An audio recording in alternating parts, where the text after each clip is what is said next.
Bismillahirrahmanirrahim. Assalamualaikum warahmatullahi wabarakatuh. Nama saya Siti Uswatul Mutmainah, bisa dipanggil Mbak Uus.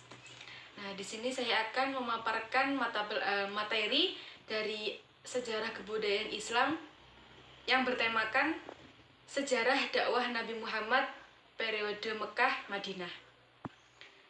Yang pertama yaitu sejarah Nabi Muhammad.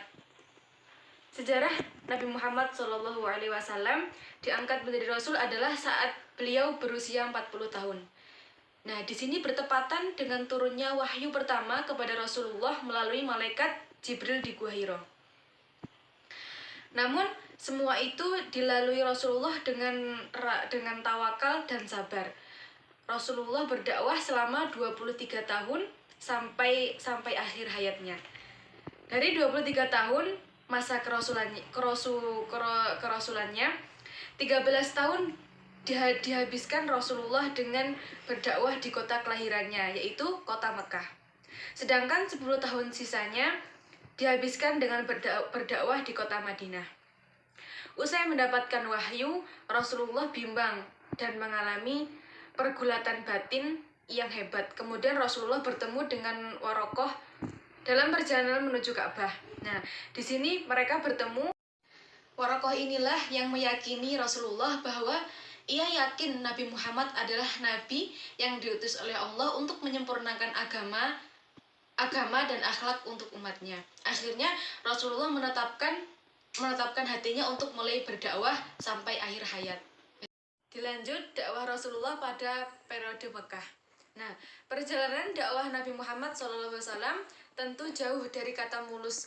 Banyak sekali rintangan dan cobaan yang dilalui Rasulullah selama berdakwah. Bahkan penolakan berupa hinaan dan celaan dari kaum Quraisy.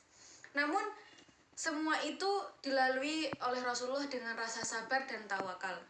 Rasulullah berdakwah selama 23 tahun sampai akhir hayatnya.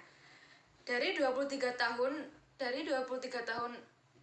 masa kerasulannya, 13 tahun dihabiskan Rasulullah dengan berdakwah di kota kelahirannya, yaitu kota Mekah.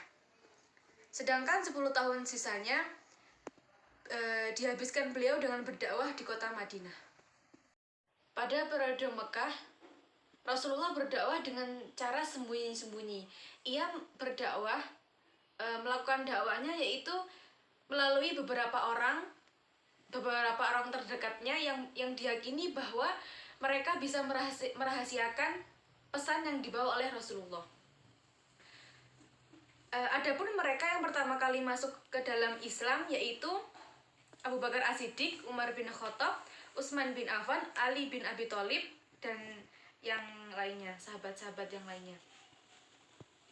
Nabi Muhammad terus melakukan dakwahnya secara sembunyi-sembunyi sampai kemudian turun wahyu Allah dalam surat Al-Hijr ayat 94 yang artinya, "Maka sampaikanlah olehmu Nabi Muhammad secara terang-terangan segala apa yang diperintahkan kepadamu dan berpalinglah dari orang-orang yang musyrik." Nah, dari situlah Nabi Muhammad kemudian melakukan dakwahnya secara terang-terangan.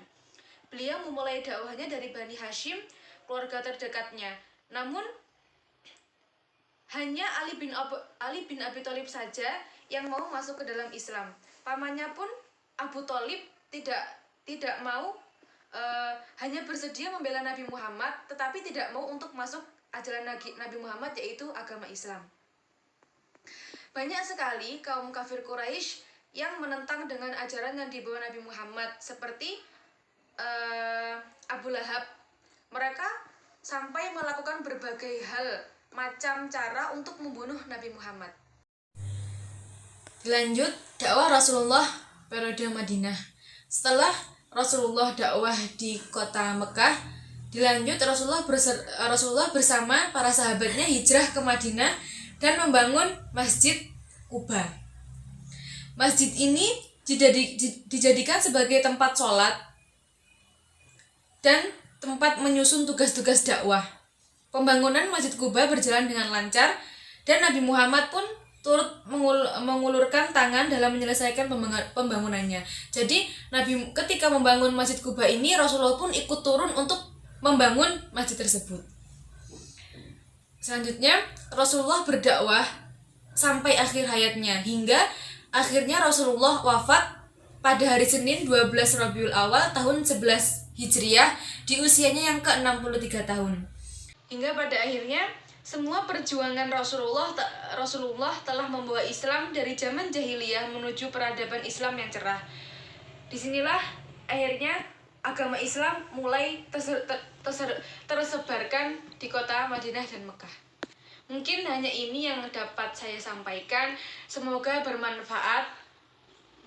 Kurang lebihnya saya mohon maaf. Saya akhiri. Wassalamualaikum warahmatullahi wabarakatuh.